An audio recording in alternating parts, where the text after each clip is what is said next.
جس کی محفل میں بیٹھنے کے لیے جوک در جوک صحابہ کرام جو ہیں وہ آیا کرتے تھے۔ 40 دن گزر گئے، حضرت عثمان کو کھانے کے لیے کچھ نہیں ملا، جو اناج سے بھرے اونٹ نبی پاک کی بارگاہ میں پیش کیا کرتے تھے۔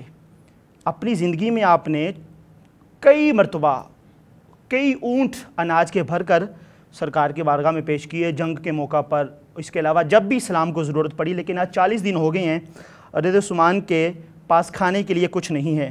آج حضرت عثمان کی داڑھی کھینچی جا رہی ہے، جس عثمان سے آسمان کے فرشتے حیا کرتے ہیں۔ ٹھیک ہے ناظرین مکرم، آج اس عثمان پر ظلم کیا جا رہا ہے جو کبھی غزوہ احد میں حضور نبی کریم کا محافظ ہوا کرتا تھا۔ آج اس عثمان کا ہاتھ کاٹ دیا گیا ہے جس ہاتھ سے آپ صلی اللہ علیہ وسلم کے ہاتھ پر آپ نے بیعت کی تھی۔ ہائے عثمان، میں نکتہ دان تو نہیں، نہ ہی میں کوئی عالم ہوں جو تیری شہادت کو بیان کر سکوں، لیکن دل پھٹ جائے اور آنکھیں نم ہو جائیں۔ آج اس عثمان کی جسم پر برچھی مار کر لہو لہان کر دیا گیا ہے، جس عثمان نے بیماری کی حالت میں بھی بغیر کپڑوں کے کبھی غسل نہیں کیا۔ آج آپ کی 2 بیٹیوں کے، آپ صلی اللہ علیہ وسلم کی 2 بیٹیوں کے شوہر کو ٹھوکریں ماری جا رہی ہیں۔ 18 ذی الحج 35 ہجری جمعہ کا دن تھا۔ حضرت عثمان روزہ کی حالت میں ہیں، باغی دیوار پھلانگ کر آتے ہیں اور حضرت عثمان کی داڑھی کھینچتے ہیں، برا بلا کہتے ہیں۔ ایک باغی پیٹھ پر برچھی مارتا ہے، ایک باغی لوہے کا آہنی ہتھیار سر پر مارتا ہے، ایک تلوار نکالتا ہے، حضرت عثمان کا ہاتھ کاٹ دیتا ہے، وہی ہاتھ جس ہاتھ سے آپ کی بیعت تھی۔ قرآن سامنے پڑا تھا، خون قرآن پر گرتا ہے تو قرآن بھی عثمان کی شہادت کا گواہ بن جاتا ہے۔ عثمان زمین پر گر پڑے تو عثمان کو ٹھوکریں مارنے لگے، جس سے آپ کی پسلیاں تک ٹوٹ گئی۔ حضرت عثمان باغیوں کے ظلم سے شہید ہو گئے۔ اسلام وہ شجر نہیں جس نے پانی سے غذا پائی، دیا خون جو صحابہ نے تو پھر اس میں بہار آئی۔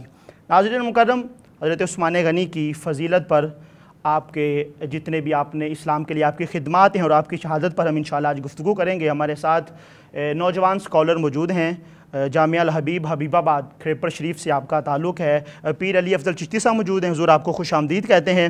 اور ناظرین مکرم، میں آپ کو بتاتا چلوں، یہ جو ادارہ ہے جامعہ الحبیب، اس میں صرف یہ نہ کہیں کہ صرف ایک حفظ کی کلاس ہے، الحمدللہ اس میں نے اس کا وزٹ کیا ہے، الحمدللہ اس میں حفظ کی کلاسیں ہیں اور تجوید و قرات کی کلاسیں ہیں، درس نظامی ہے، دین کے ساتھ ساتھ دنیا کی تعلیم بھی ہے، اور بچوں کی تربیت پر تو بہت زیادہ کام کیا جاتا ہے، اور ہر سال کوئی نہ کوئی بچہ الحمدللہ اس ادارے کا جو ہے وہ ٹاپ کرتا ہے۔ یہ وہاں کے جو پیر صاحب ہیں، جناب پیر سائیں سردار حمد عالم قادری صاحب، آپ کا فیضان ہے، اور جتنے استاذہ وہاں پڑھا رہے ہیں ان کی محنت ہے، اس کے صدقے سے الحمدللہ یہ پوری دنیا میں الحمدللہ یہ مانا جاتا ہے، جانا جاتا ہے۔ وہاں سے ہمارے پاس اسکالر تشریف لائے ہیں، آپ کو حضور خوش آمدید کہتے ہیں، آپ کی تشریف آوری کا شکریہ۔ ان کے ساتھ بڑے ہی خوبصورت ثنا خوان ہیں محمد اعظم قادری صاحب، آپ کو بھی خوش آمدید کہتے ہیں، اور ان کے ساتھ ننھے منع قاری قرآن ہیں حافظ محمد شہید قادری، آپ کو بھی خوش آمدید کہتے ہیں۔ ناظرین مکرم، انشاءاللہ تلاوت سے ہم آغاز کریں گے، اس کے بعد انشاءاللہ پھر نعت رسول مقبول، اور پھر انشاءاللہ پیر صاحب کی طرف ہم سفر کریں گے۔ میں التماس گزار حافظ محمد شہید خرم سے کہ آپ اللہ رب العزت کے پاک کلام کی تلاوت فرمائیں گے۔ اعوذ باللہ من الشیطان الرجیم،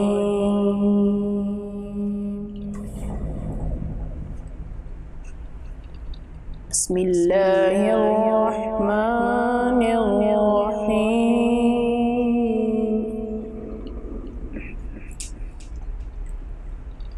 والضحى والليل إذا سجى،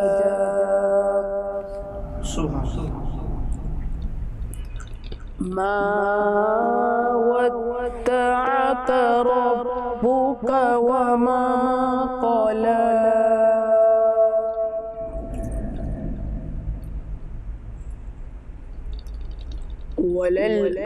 وللآخرة خير لك من الأولى،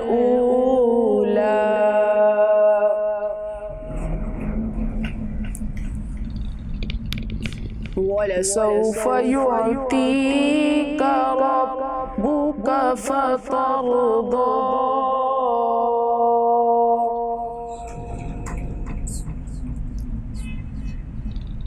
ألم يجدك يتيما فآوى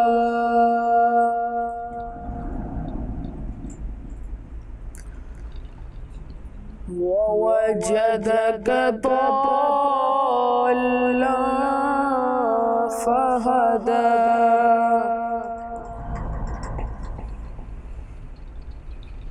ألم يجدك يتيما فآوى ووجدك ضالا فهدى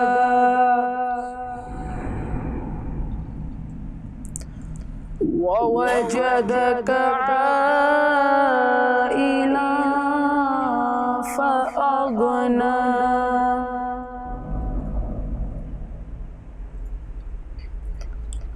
فأما اليتيم فلا تقهر وأما السائل فلا تنهر وأما بنعمة ربك فحدث صدق اللہ العظیم. ماشاءاللہ. ناظرین مکرم، یہ تھے حافظ محمد شہیر خرم صاحب. اللہ رب العزت کے پاک کلام کی آپ تلاوت فرما رہے تھے. ملتمس ہوں محمد اعظم قادری سے آپ حضور کی بارگاہ میں نعت شریف پیش کریں گے. جی بسم اللہ.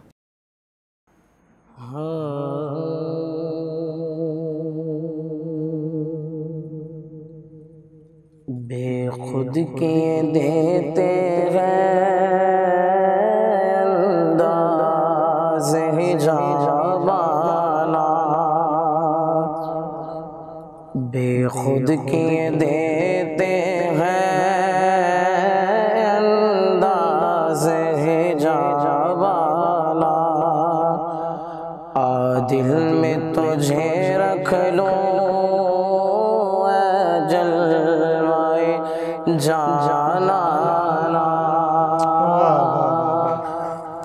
دل میں تجھے رکھ لوں جلوائے جانا، اتنا تو کرم کرنا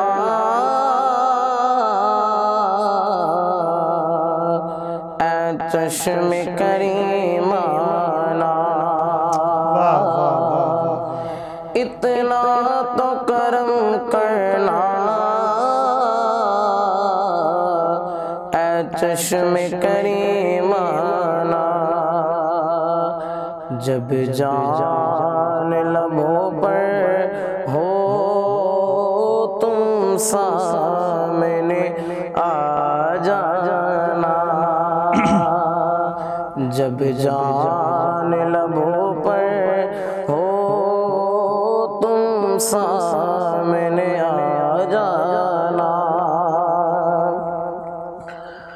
اب موت کی سختی تو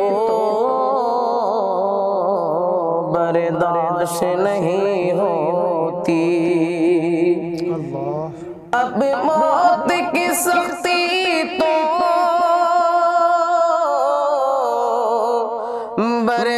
برداشت نہیں ہوتی، تم سامنے آ بیٹھو دم نکلے آسانا، تم سامنے آ بیٹھو دم نکلے آسانا،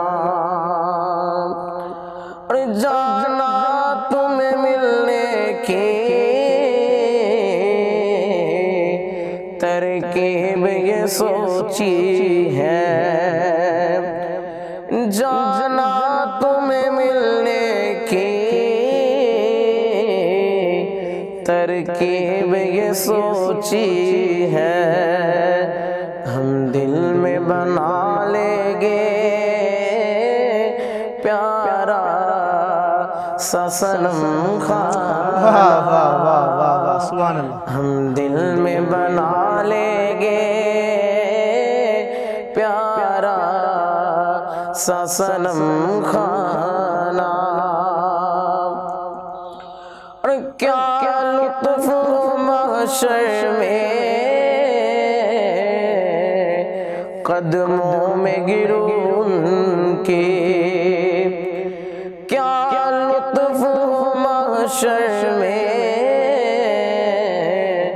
قدموں میں گروں ان کے، وہ ہنس کے یہ فرمائے دیوانہ ہے دیوانہ، وہ ہنس کے یہ فرمائے دیوانہ ہے دیوانہ، اور بے دم میری قسمت میں سجدے ہیں اسی در کے، بے دم میری قسمت میں سجدے ہیں اسی در کے، چھوٹا ہے نہ چھوٹے گا سنگے در جانا نا، چھوٹا ہے نہ چھوٹے گا سنگے در جانا نا،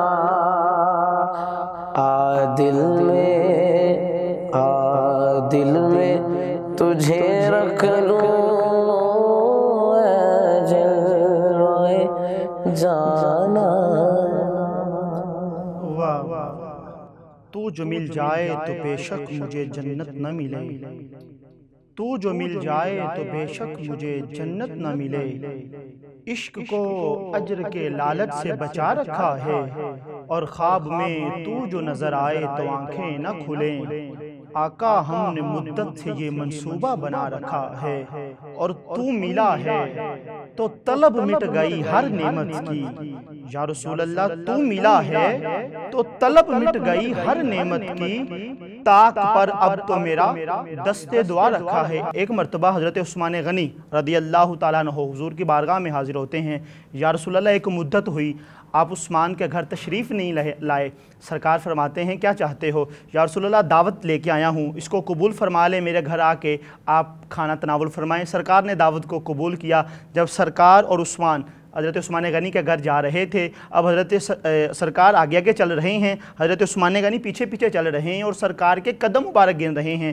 سرکار فرماتے ہیں اے عثمان اب تو میں تیرے گھر جا رہا ہوں، اب کیوں قدم گن رہا ہے؟ حضرت عثمان غنی عرض کرتے ہیں یا رسول اللہ میں نے یہ نیت کی ہے جتنے قدم چل کے آمینہ کا لال میرے گھر میں آئے گا عثمان اتنے غلام آزاد کرے گا۔ تو میں نے عثمان سے پوچھا، اپنے وجدان میں عشق میں بندہ پوچھے کہ عثمان ایسا کیوں کیا، تو عثمان بھی یہی کہتے ہوں گے نا کہ تو ملا ہے تو طلب مٹ گئی ہر نعمت کی، طاق پر اب تو میرا دست دعا رکھا ہے۔ ناظرین مکرم علیہ ساتھ موجود ہیں پیر علی افضل قادری صاحب۔ حضور آپ سب سے پہلے تو حضرت عثمان غنی کی فضیلت اور حضرت عثمان غنی نے اسلام کیسے قبول کیا اس پر ذرا بیان فرمائیے۔ علی بھائی آپ نے بہت ہی خوبصورت سوال کیا ہے، تو سوال کا جواب دینے سے قبل میں شکر گزار ہوں آپ کا اور آپ کی پوری ٹیم کا کہ جنہوں نے اتنا اچھا سیٹ اپ بنایا ہوا۔ تو میری دعا ہے کہ اللہ تبارک و تعالیٰ آپ کو کامیابیاں عطا فرمائے۔ اللہم آمین۔ آپ کی محبت کا شکریہ، بہت شکریہ، بہت شکریہ۔ تو علی بھائی آپ نے سوال کیا ہے کہ حضرت عثمان غنی رضی اللہ تعالیٰ عنہ نے اسلام کس طرح قبول کیا۔ جی تو حضرت عثمان غنی کی جب عمر 34 برس کی تھی، جب آپ کی عمر 34 برس کی تھی تو آپ اپنی خالہ کے گھر تشریف لے کر جاتے ہیں۔ تو اس وقت کاہنوں کا دور تھا، جب آپ اپنی خالہ کے گھر تشریف لے کر جاتے ہیں تو وہاں پر جب بیٹھ جاتے ہیں تو وہاں پر حضور کی نبوت کے بارے میں بات چھڑ جاتی ہے۔ تو ان کی جو خالہ ہیں وہ کہتی ہیں کہ یہ جو نبی ہے یہ سچا نبی ہے، یہ جھوٹ نہیں بول سکتا، یہ اللہ کا سچا نبی ہے، یہ جھوٹ نہیں بولتا۔ تو ان کی جو خالہ تھی وہ پھر کاہنوں کے ذریعے بات کرتی تھی، کاہن بن گئی، پھر بات کرنے لگی، اے عثمان تو بات میری سن لے کہ تمہیں 2 بیویاں ملیں گی، تمہیں 2 بیویاں ملیں گی اور وہ بہت ہی خوبصورت ہوں گی، تم نے ان جیسی کوئی اور لڑکی نہیں دیکھی ہوگی، کوئی اور عورت اتنی خوبصورت عورت دیکھی نہیں ہوگی، اور وہ ہوں گی کون؟ وہ نبی کی بیٹیاں ہوں گی، وہ نبی کی بیٹیاں ہوں گی۔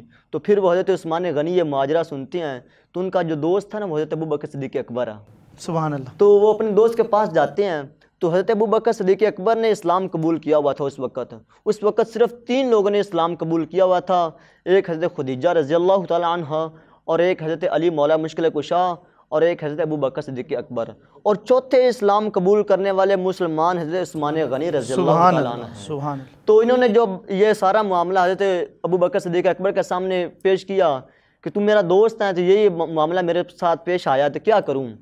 تو انہوں نے جواب دیا کہ عثمان تو کتنا ذہین لڑکا ہے، تو ہر معاملہ جو ہے بڑے آسان طریقے سے ہینڈل کرتا ہے، تو یہ جو ہے اللہ تبارک و تعالیٰ تمہیں دین کی طرف لانا چاہتا ہے، اللہ تعالیٰ تجھے دین کی طرف لانا چاہتا ہے، اور جو تیری خالہ نے جو بات کی ہے وہ بالکل درست کی ہے، یہ اللہ کا سچا نبی ہے اور یہ کبھی جھوٹ نہیں بولتا، نہ ہی جھوٹ بول سکتا ہے۔ تو ابھی یہ باتیں چل رہی تھی اور پھر حضرت ابوبکر نے فرمایا کہ عثمان میری بات سن، یہ جو تم بتوں کی عبادت کرتے ہو، بتوں کو خدا مانتے ہو، تم یہ بتاؤ کہ یہ تو پتھر ہیں، یہ تو پتھر ہیں، نہ یہ ہمیں نفع پہنچا سکتے ہیں نہ نقصان پہنچا سکتے ہیں، تو پھر یہ ہمارے معبود کیسے ہو سکتے ہیں، ہمارے رب یہ کیسے ہو سکتے ہیں؟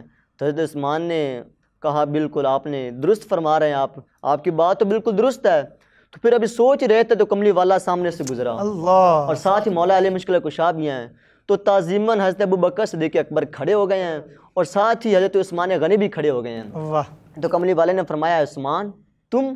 تو کملی والے نے فرمایا عثمان تو ایمان لے آ، اللہ تعالیٰ تجھے جنت کا مہمان بنانا چاہتا ہے، اللہ تعالیٰ تجھے جنت کا مہمان بنانا چاہتا ہے، اے عثمان تو ایمان لے آ۔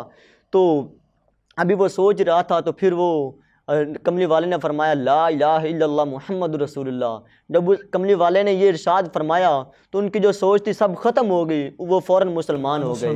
تب دیکھیے کہ جب نبی اکرم صلی اللہ علیہ وآلہ وسلم اسلام لانے سے قبل جب نبی اکرم صلی اللہ علیہ وسلم نے دعوت کی تھی، نبوت کی دعوت دی تھی، یعنی کہ لوگوں کو اسلام کی طرف مائل کیا تھا کہ اسلام کی طرف لاؤ، اسلام کی طرف آؤ، جب نبی اکرم صلی اللہ علیہ وسلم نے نبوت کا دعویٰ نہیں کیا تو اس وقت آپ نے نبوت کا اعلان نہیں کیا تھا کہ میں اللہ کا نبی ہوں۔ نبوت کا اعلان کرنے سے قبل جو لوگ تھے وہ آپ کو صادق الامین جو مانتے تھے، آپ کو ہر معاملے میں آپ کو مقدم رکھتے تھے، لیکن جب آپ نے نبوت کا اعلان کر دیا کہ میں اللہ کا نبی ہوں، میں اللہ کا رسول ہوں، تو آپ اللہ کی طرف لائیں، آپ بتوں کو چھوڑ دیں، اس وقت لوگ آپ کے مخالف ہو گئے، آپ کے خاندان والے آپ کے مخالف ہو گئے۔ تو اسی طرح حضرت ابوبکر صدیق اکبر کے ساتھ بھی معاملہ ہوا، تو اسی طرح بالکل اسی طرح حضرت عثمان غنی رضی اللہ تعالیٰ عنہ کے ساتھ بھی یہی معاملہ ہوا۔ جب انہوں نے اسلام قبول کیا تو ان کے خاندان والے اس کے مخالف، جب خاندان والے مخالف ہو گئے تو ان کے جو چچا تھے حکم بن عاص، انہوں نے تو ان کے ساتھ ایسا سلوک کیا کہ ایک بند کمرے میں ان کو بند کر دیا، ایک کمرے میں بند کر دیا اور رسیوں کے ساتھ جکڑ دیا اور پھر مارنے لگے، کہا عثمان تو اسلام چھوڑ دے، محمد عربی کا کلمہ چھوڑ دے۔ انہوں نے اسلام نہیں چھوڑا، پھر انہیں آگ جلائی، آگ جلا کر جو دھواں نکلتا ہے، دھواں حضرت عثمان غنی کو پہنچاتے، ان کا جو چہرہ مبارک تھا وہ دھوئیں کے اوپر کرتے، لیکن آپ نے پھر بھی اسلام نہیں چھوڑا، آپ نے محمد عربی کا دامن نہیں چھوڑا، محمد عربی کا کلمہ نہیں چھوڑا۔ تو پھر ان کے چچا نے آزاد کر دیا، کہا کہ اب یہ ہمارے پاس نہیں آ سکتا، اب یہ ہماری بات نہیں مان سکتا، تو پھر انہوں نے ان کو آزاد کر دیا۔ پھر وہ کملی والے کے سامنے جستجو ہو گئے، کملی والے کے غلام بن گئے۔ واہ واہ واہ، سبحان اللہ، ماشاءاللہ۔ ناظرین مکرم، آپ نے سماعت فرمایا کہ حضرت عثمان غنی نے کس طرح اسلام کو قبول کیا۔ انشاءاللہ آپ کی سخاوت پہ آپ کو ذو النورین کیوں کہا جاتا ہے، انشاءاللہ تعالیٰ آگے ہمارے پاس اور بھی سوالات ہیں، لیکن یہاں وقت ہوا چھوٹے سے بریک کا، ملتے ہیں اس بریک کے بعد۔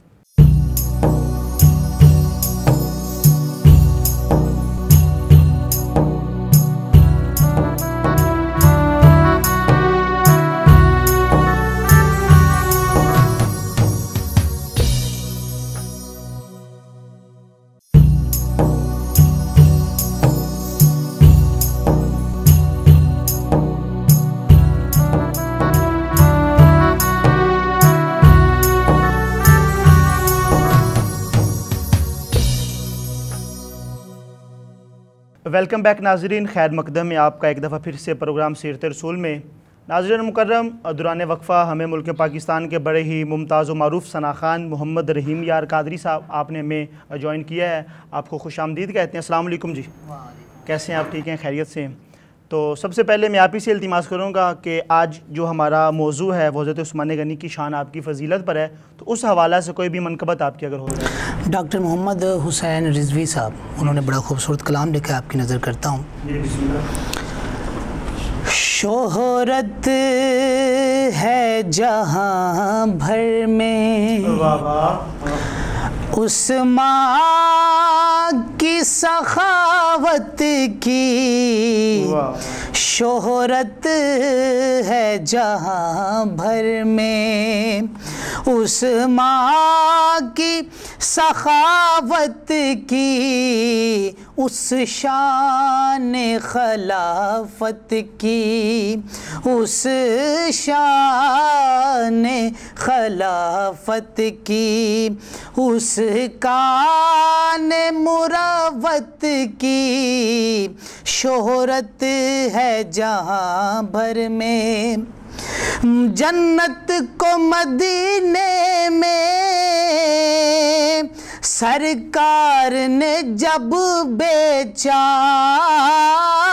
جنت کو مدینے میں سرکار نے جب بیچا، اس وقت خریدی کی، اس وقت خریدی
ہو بیاں کیسے عثمان کی نسبت کی، رفعت ہو بیاں کیسے عثمان کی نسبت کی، شہرت ہے جہاں بھر میں عثمان کی سخاوت کی شہرت ہے جہاں بھر میں۔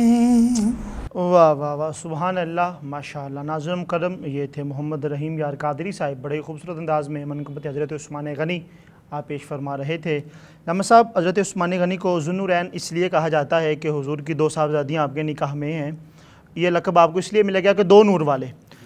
کیا آپ کا یہ ایک ہی لقب، کیونکہ مشہور زمانہ ایک ہی لقب ہے، کہ آپ کا صرف ایک ہی لقب ہے یا اس کے علاوہ بھی آپ کے کچھ لقبات ہیں جو سرکار کی طرف سے آپ کو ملے ہیں؟ جی ماشاءاللہ علی بھائی، آپ نے بہت ہی خوبصورت سوال کیا ہے کہ حضرت عثمان غنی رضی اللہ تعالیٰ عنہ کا جو لقب ہے، وہ جو مشہور و معروف لقب ہے وہ تو ہے ذو النورین، 2 نور والے۔ 2 نور والے، کیونکہ وہ 2 نور والے کس طرح ہیں؟ وہ اس طرح ہیں کہ نبی اکرم صلی اللہ علیہ وسلم کی 2 شہزادیاں آپ کے گھر میں آئی ہیں، آپ کے حصے میں آئی ہیں، یعنی کہ آپ کی شادی ان سے ہوئی ہے، اس لیے اور اللہ تعالیٰ نے نور کو اکٹھا کر کے عثمان میں رکھ دیا ہے، اس لیے آپ کو ذو النورین کہتے ہیں، 2 نور والے۔ 2 نور والے۔ تو آپ کو صرف ذو النورین نہیں بلکہ آپ کے 4 القاب ہیں، آپ کے 4 القاب ہیں۔ ایک تو ہے ذو النورین، وہ اس کی وضاحت ہو گیا ہے، اور اس کے ذو النورین کے بعد ہے جامع القرآن، یعنی کہ جب حضرت ابو بکر صدیق اکبر کا دور تھا، ان کے عہد میں انہوں نے حضرت عمر فاروق رضی اللہ تعالیٰ عنہ کے مشورے کے ساتھ جو قرآن پاک کے صحاف تھے، تمام صحائف کو جمع کیا۔ جمع کرنے کے بعد انہوں نے حضرت عثمان غنی کے ذمے 3 کام لگائے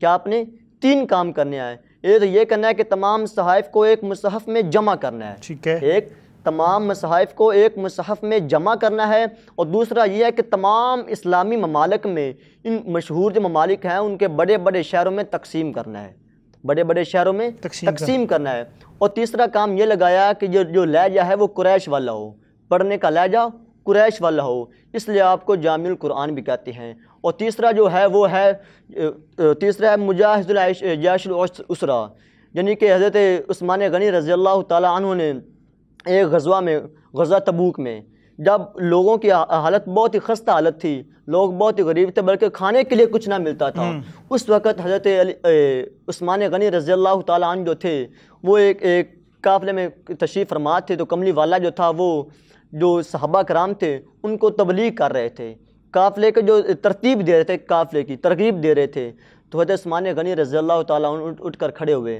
عرض کی یا رسول اللہ صلی اللہ علیہ وسلم 100 اونٹ بما سامان، یعنی کہ سامان سمیت 100 اونٹ میں اپنے ذمے لیتا ہوں، یعنی کہ میں دوں گا اس لشکر کو، اس غزوہ کے لیے۔ تو کملی والے نے پھر دوبارہ ترغیب دی، جب دوبارہ ترغیب دی تو حضرت عثمان غنی پھر اٹھ کھڑے ہوئے، عرض کی یا رسول اللہ 100 اونٹ میں اور بما سامان میں غزوہ کے سامنے پیش کرتا ہوں، 200 اونٹ ہو گئے۔ تو اس کے بعد کملی والے نے پھر ترغیب دی قافلے کو، تو حضرت عثمان غنی رضی اللہ تعالیٰ نے پھر کھڑے ہوئے، عرض کی یا رسول اللہ صلی اللہ علیہ وسلم میں 100 اونٹ اور بما سامان اس قافلے کے سپرد کرتا ہوں، کہ میں 300 اونٹ بما سامان اس قافلے کو دیتا ہوں، اس غزوہ کے لیے دیتا ہوں، اس لیے آپ کو مجاہد الجیش العسرا بھی کہتے ہیں، اور جو چوتھا آپ کا لقب ہے صاحب الہجرتین، یعنی کہ 2 ہجرتیں کرنے والے۔ تو حضرت ابراہیم علیہ السلام اور حضرت لوط علیہ السلام کے علاوہ یہ پہلے بندے ہیں، یہ پہلے انسان ہیں جنہوں نے اللہ کی راہ میں ہجرت کی ہے، 2 ہجرتیں انہوں نے کی ہے، ایک تو انہوں نے ہجرت کی ہے مدینہ کی طرف، اور دوسری انہوں نے ہجرت اور کی ہے حبشہ کی طرف۔ تو سب سے پہلے انہوں نے جب حبشہ کی طرف ہجرت کی تو وہاں پر کافی دیر ہجرت کے بعد رہے، تو ہجرت کرنے کے بعد جب انہوں کو پتہ چلا کہ جو قریش والے ہیں وہ مسلمان ہو چکے ہیں، تو پھر یہ واپس مکہ میں تشریف لائے، تو پتہ چلا کہ یہ خبر جھوٹی تھی۔ جب یہ خبر جھوٹی تھی تو آپ پھر دوبارہ حبشہ میں تشریف لے گئے، پھر حبشہ سے آپ مدینہ منورہ میں تشریف لے گئے، تو آپ نے 2 ہجرتیں کی، اس لیے آپ کو صاحب الہجرتین بھی کہا جاتا ہے۔ واہ واہ واہ، سبحان اللہ، ماشاءاللہ۔ ناظرین آپ نے سنے آپ کے مزید جو 3 القابات تھے کہ جو مشہور زمانہ ہیں، جس لیے آپ کو جن ناموں سے آپ کو پکارا جاتا ہے۔ ہمارے پاس نعت خوان موجود ہیں، محمد اعظم، آپ سے التماس کروں گا ایک اور خوبصورت سا کلام آپ ہمیں سنائیں گے حضور کے بارے میں۔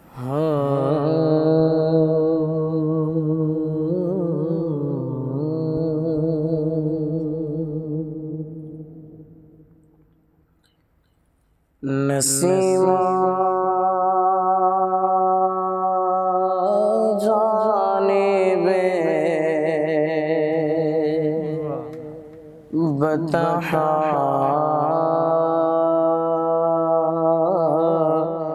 گزر کن،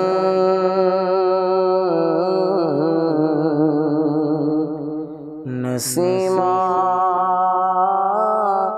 جانب بطحا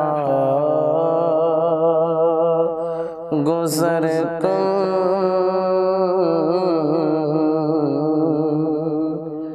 زی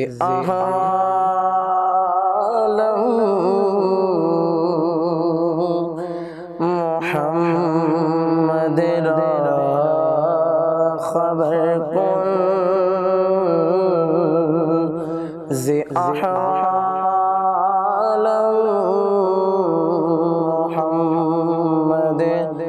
را خبر کن، تو ہی سلطان عالم یا محمد سبحان اللہ صلی اللہ علیہ وسلم۔ تو ہی سلطان عالم یا محمد، تو ہی سلطان عالم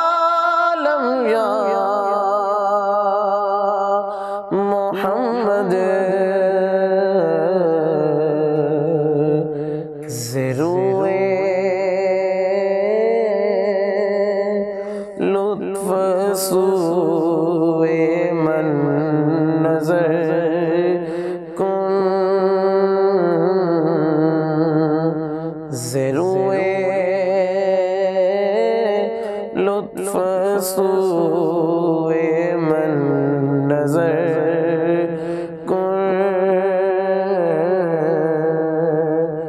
نسیمہ جانب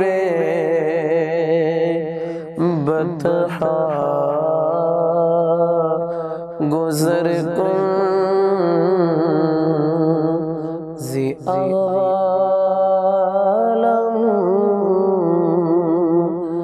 محمد را خبر